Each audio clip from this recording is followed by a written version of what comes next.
Hello everyone. No video da no mathel am pur lai. Koi ngasi gi mathel asdi yen thongwa mane, nongchak singjo mane, kaleja makan met pa mane. One of the bokori le. Yen mahi le sida. Ani hojin jin pa. Koi loji. Haidar age. Haidar. Yen mahi haidar jar age myang. Adai nang lauri. Koi ngasi gi yen je ai gi mana bisin thong mane. Hauna chathok che ko. Nam jo hauna dum yeng bio. Hau hau ta ba myang. Hau re na sa tam ni sidi. Ba. Kaleja me bisin mo sam dong mal. Ami chongom lim tak tau chin pa na. Tau nei jem. Sima siam san ge. Sima siam san lo. Ona. Ta khoi gi sai gi khoi bian da ga kai da sat pa di khoi nupa kai nom lai dana. Khoi gi fast Main jap sal lage. Sing tang hap sal lage. Na se khoi li thengai na bu. Adai thengai na je. Takom na cheers tau je ba. A to salo. Ga. Ya ba. Yam da chau di phajro ya ha ma ji so act. Yes.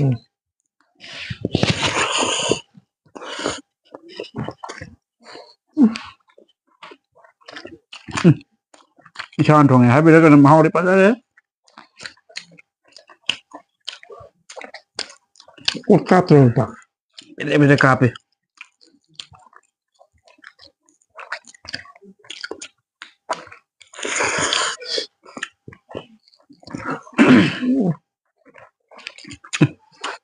Boleh mambi je.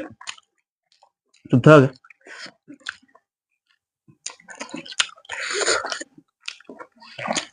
Libe kan menang pada ya. Ha bu. Ang bu do. Hena bokori jo ko. Khang da mi ni ko bi le sang ma hai na. Mesti habol chap je. Nam phai bi sa da. Bokoli.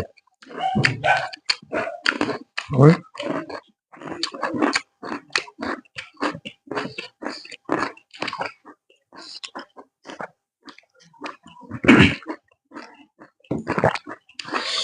Ba.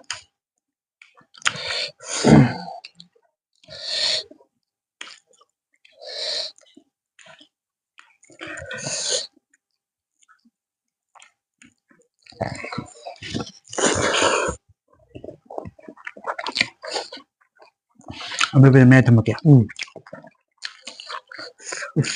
Chắc gì lấy ko. Udah ada masih di.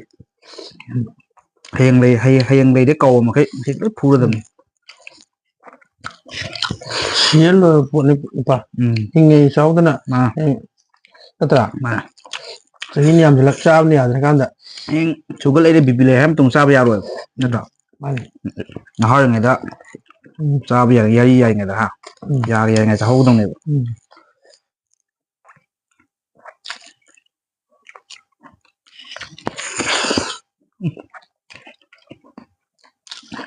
Cắt bây giờ Hao cái đây đấy.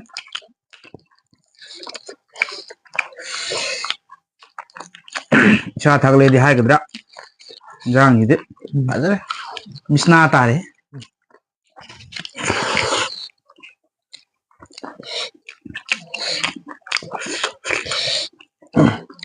Hồi sau đó hỏi xoắn đó.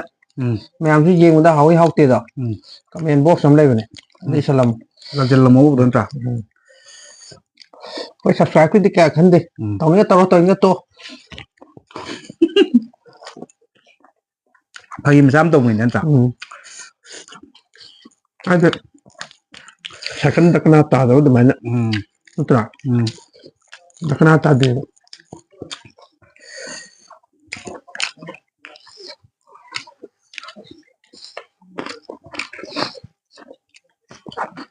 Koi ya. Halam mana. Sa apa je? Manam sing làm giàu rồi chứ. Xin học trang cái xa rồi manam sing giàu như nào. Với sang lên ko. Nó xa rồi manam sing làm giàu.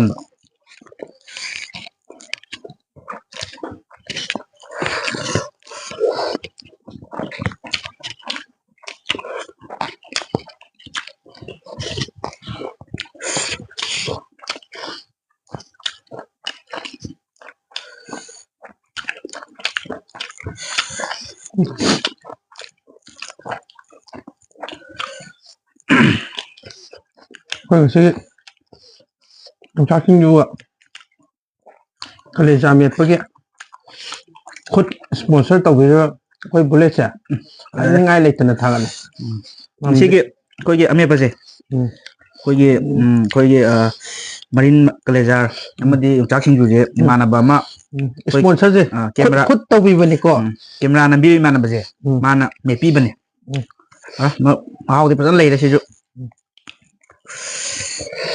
ꯅꯝꯖꯟꯁꯦ ꯍꯧꯖꯤꯛ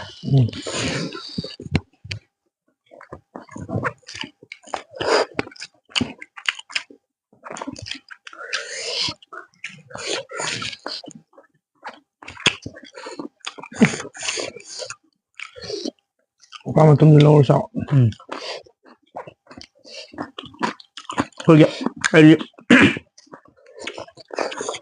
ꯁꯥ ꯉꯥ ꯆꯥꯕꯁꯦ ꯃꯇꯣꯡꯒꯨꯝꯕꯁꯦ ꯉꯁꯥꯏꯗꯤ ꯑꯩꯈꯣꯏꯒꯤ ꯃꯍꯤꯒꯨꯝꯕꯁꯦ ꯃꯍꯤ ꯇꯧꯔꯒ ꯆꯥꯔꯒ ꯍꯥꯏꯗꯤ ꯃꯇꯣꯡ ꯌꯦꯟ ꯀꯌꯥ ꯄꯥꯝꯗꯕ ꯍꯥꯏꯇꯥꯔꯦ ꯃꯍꯤ ꯑꯃ ꯇꯧꯔꯒ ꯑꯂꯨ ꯑꯃ ꯍꯥꯞꯄꯒ ꯃꯆꯦꯠ ꯑꯃ ꯃꯇꯣꯡ ꯑꯗꯨꯒ ꯑꯇꯩꯗꯤ ꯆꯥꯈꯤꯕ ꯍꯥꯏꯇꯥꯔꯦ ꯀꯣꯠꯄ ꯈꯣꯠꯄꯁꯦ ꯌꯥꯝ ꯐꯩꯌꯦꯕ ꯑꯁꯪꯕꯁꯦ ꯑꯁꯪ ꯃꯥꯟꯁꯦ ꯆꯥꯒꯗꯧꯅꯤ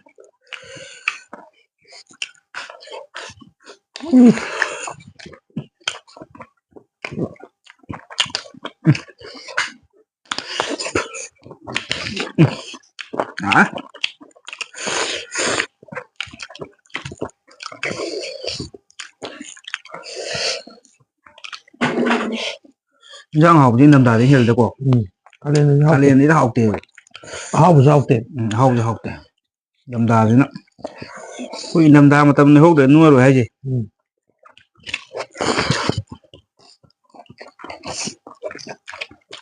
ꯑꯗꯣ ꯑꯩꯈꯣꯏ ꯃꯅꯤꯄꯨꯔꯒꯤ ꯋꯦꯗꯔꯁꯦ ꯍꯧꯖꯤꯛꯀꯥꯟ ꯏꯪꯗ꯭ꯔꯦꯕ ꯀꯩꯁꯨ ꯌꯥꯝ ꯏꯪꯕꯗꯣ ꯑꯣꯏꯗ꯭ꯔꯦꯕ ꯅꯨꯡꯗꯥꯡꯁꯦ ꯍꯧꯖꯤꯛ ꯀꯩꯁꯨ ꯏꯪꯗ꯭ꯔꯦꯕ ꯅꯨꯡꯊꯤꯟꯗꯗꯤ ꯅꯨꯡꯊꯤꯟꯗꯗꯤ ꯑꯗꯨꯝ ꯁꯥꯔꯦꯕ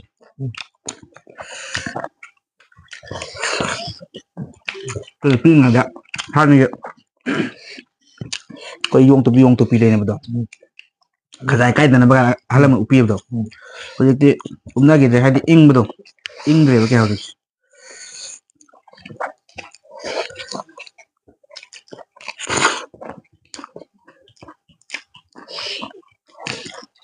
ꯃꯦꯠꯄꯗ ꯃꯣꯔꯣꯛꯇꯤ ꯁꯥꯏ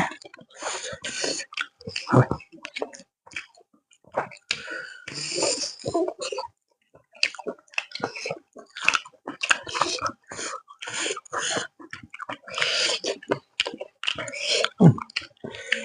ꯀꯦꯃꯦꯔꯥꯃꯦꯟꯁꯦ ꯑꯩꯈꯣꯏꯅ ꯀꯩꯅꯣ ꯇꯧꯍꯟꯗꯕꯅꯤ ꯆꯥꯛ ꯄꯤꯖꯗꯕꯅꯤ ꯚꯤꯗꯤꯑꯣ ꯅꯝꯃꯣ ꯃꯇꯤꯟ ꯀꯨꯟ ꯌꯣꯜꯂꯦ ꯉꯥꯛꯇꯪ ꯌꯣꯠꯈꯣ ꯅꯪꯒꯤ ꯑꯃꯨꯛ ꯇꯔꯟ ꯂꯥꯛꯑꯅꯤ ꯀꯨꯏꯔꯣꯏ ꯃꯤꯅꯤꯠ 5-10 ꯃꯉꯥꯏꯔꯦ ꯍꯥꯏꯗꯤ ꯎꯁꯣꯞ ꯃꯦꯂꯥ ꯇꯧꯕꯗ ꯑꯍꯟ ꯆꯥꯗꯗꯤ ꯑꯉꯥꯡ ꯆꯥꯗꯦ ꯍꯥꯏꯕꯗꯣ ꯆꯥꯕ ꯌꯥꯗꯦ ꯍꯥꯏꯕꯗꯣ ꯑꯗꯨꯃꯥꯏꯅ ꯇꯧꯗꯅ ꯅꯪ ꯆꯥꯕ ꯌꯥꯗ꯭ꯔꯤꯕ ꯑꯩꯈꯣꯏ ꯆꯥꯕ ꯂꯣꯏꯗ꯭ꯔꯗꯤ ꯅꯠꯇ꯭ꯔꯥ ꯅꯪ ꯉꯥꯏꯍꯥꯛ ꯇꯤꯟ ꯌꯣꯠꯈꯣ ꯏꯕꯥꯅꯤꯕꯣ ꯄꯨꯛꯀ ꯂꯦꯟꯈꯠꯇꯅ ꯏꯕꯣ ꯈꯨꯅꯤꯡ ꯁꯥꯡꯅ ꯇꯤꯡꯊꯣꯛꯇꯅ ꯊꯣꯛꯅꯅꯤꯀꯣ ꯑꯗꯨꯗꯤ ꯇꯧꯔꯛꯀꯅꯨꯍꯦ ꯅꯨꯄꯥ ꯀꯦꯃꯦꯔꯥꯗꯨ ꯅꯝꯃꯨ ꯍꯥꯏꯕꯅꯤ ꯇꯧꯁꯜꯂꯗꯤ ꯁꯛꯇꯦꯛ ꯁꯪꯉꯤ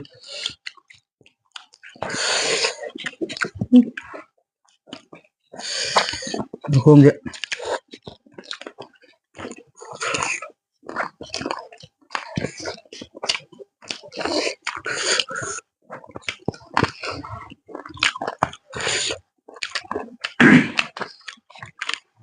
ꯑꯩꯈꯣꯏ ꯂꯥꯗ ꯆꯥꯕꯁꯦ ꯌꯥꯝ ꯐꯩ ꯂꯥ ꯑꯩꯈꯣꯏꯒꯤ ꯁꯥꯎꯠ ꯏꯟꯗꯤꯌꯟ ꯂꯣꯝꯁꯦ ꯂꯥꯗ ꯌꯥꯝ ꯆꯥꯏꯌꯦꯕ ꯑꯩꯈꯣꯏ ꯂꯥꯁꯦ ꯀꯃꯥꯏꯅ ꯇꯧꯒꯦꯗ ꯐꯖꯅ ꯁꯦꯡꯗꯣꯛꯄꯤ ꯇꯥꯔꯦ ꯇꯩꯊꯣꯛꯄꯤꯗꯅꯀꯣ ꯆꯥꯛꯀ ꯆꯥꯕꯗ ꯌꯥꯝ ꯀꯥꯟꯅꯕ ꯍꯥꯏꯇꯥꯔꯦ ꯃꯌꯥꯝ ꯑꯗꯨꯗꯤ ꯌꯨꯇꯨꯕꯇ ꯂꯣꯏ ꯐꯪꯕꯤꯔꯝꯅꯤ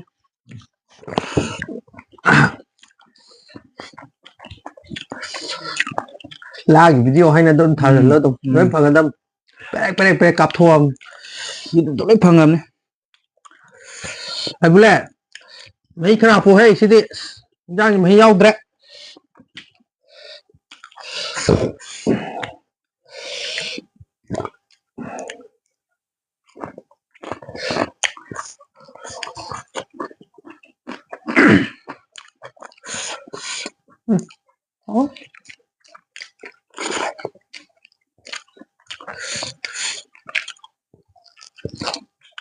mẹ mày đi coi kì cháu không giảm sáu bữa ngầm rồi đây cô em đi theo chơi coi kì bị em phun lều nữa nè cháu đi bằng này đó nó theo chơi đọc thuốc tàu gì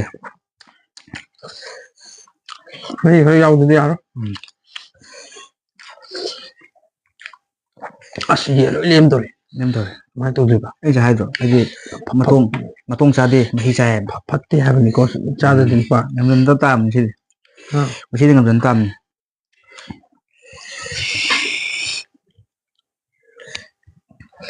này lại exploring Manipur kita tak ada thong ke masih di jauh he ame he misna ta thôi chứ gì solution bom ni này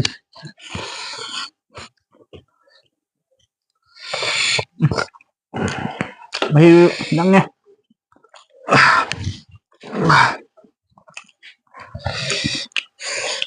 một tuần yan giao thông xin nó đi à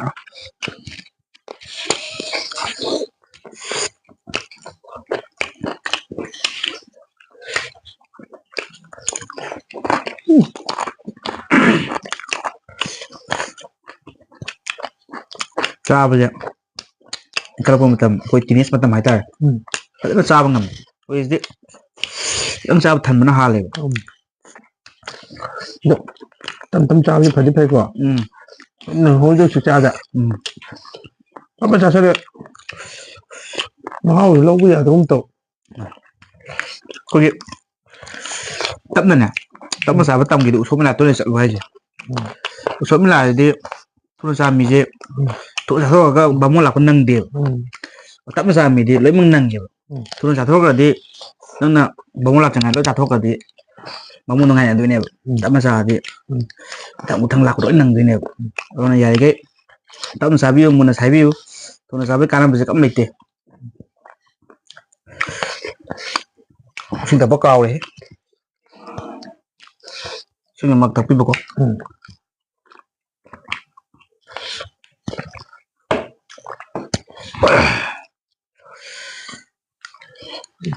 aja ngamar jangan fokus tangkal deh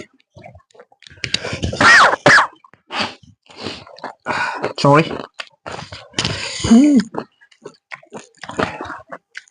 halo udah keren tum dari sing belum besar tapi juga kau gitu sahabat tum dari sing sampai rồi nè sing belum besar thực chân đó đang sang xa rồi đấy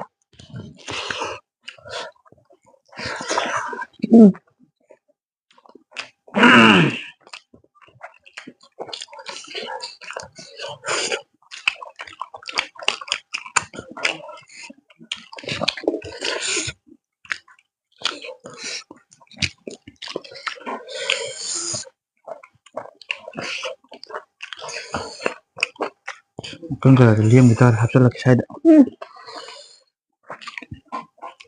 một thì hơi tàu ấy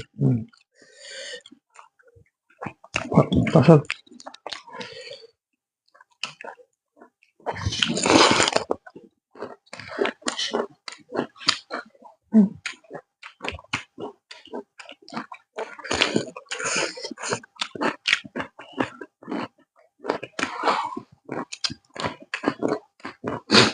thôi ạ sao khi làm chạm với cá năm dưới đây tiền không dám tôi làm chạm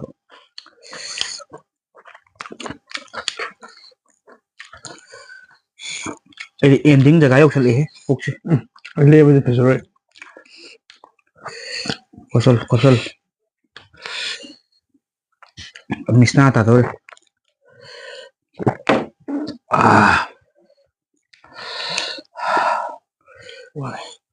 wow bro sao đâu qua anh người ta để đôi sai gì năng đi sao sao thế nào sao đâu qua ra ghê thì nhớ sao sao đâu qua ra ghê nó cũng bằng tàu qua nó tự đi tàu đi rồi nó trọ mà thằng bậc nêu gì trong một thằng bậc một khăn lâm này happy mang đồ sản phẩm nào bây giờ anh như vậy này bằng gần gì nó sao hậu đâu qua này em gì kia thôi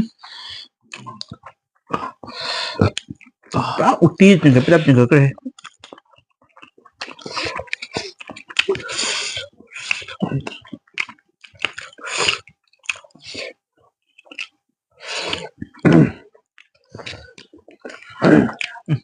Sabi wai ni nasi dah kangen sabi wai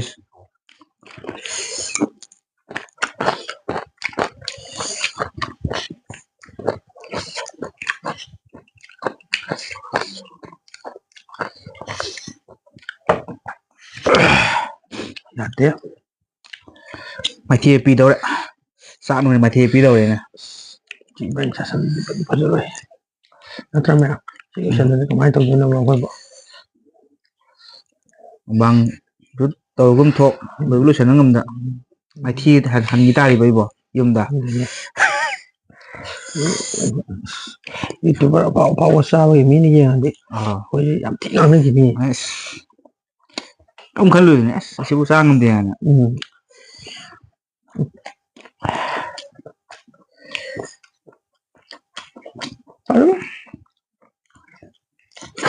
ngầm chân gì qua ngầm chân gì khải dũng nó trên đây bao nhiêu kìa nó ngủ ở đâu xong rồi à không được có sao anh mai thi bữa mai thi bên mi rồi chứ phi đâu xa đây này nè rồi tiền chỉ giúp phun lùi đi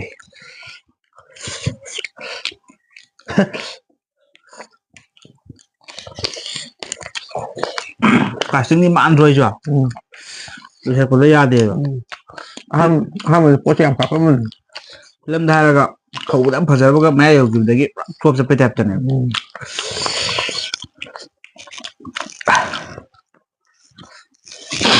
tôn gì ra đây cháu ở đây mà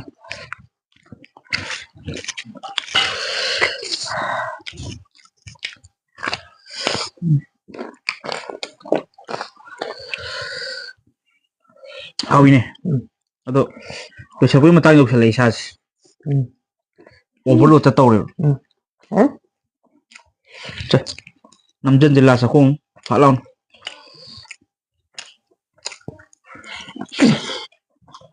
hả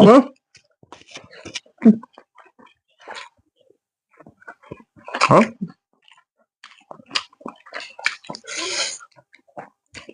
Tapi gì mà mình chơi yes tapi yes